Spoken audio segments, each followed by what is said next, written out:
Ito na guys, niluluto na ni Miles ang iyahang puto nga balanghoy. Pila ka takos ang imong gilunod primero? 7. Mao na ni among gikuha ganina dito sa ubos sa uma. Luto na po tag pang snack guys. Mao ni karon 7 lang ang masulod. Masud bang 7? Kayo. Wow. Bilang po siya ka minuto una maluto. 10 minutes.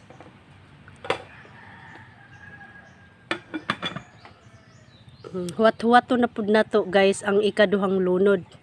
So kani ato ning daoban og maayo para madali.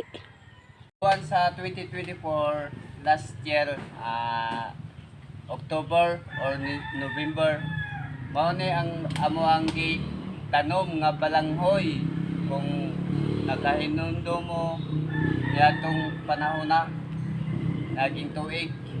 So karon pa namo na listingan og buha og listingan gyud kadagko na ba iyang unod. Edad na siya og 8 months mga ka-idol. Mo ni nga among gisuwayan og pwede na ba makaon. So karon pwede naman di ay dagko nagunod di naghimo mi og putong balanghoy og katong baduya pang lingaw-lingaw sa baba kanagkop. Yan na guys, luto na. Sakto na ka na siya Miles.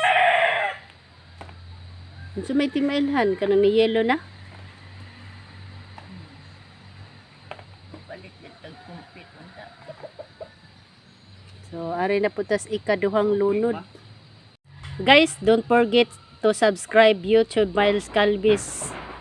Paki-subscribe, paki-visit sa iyang link.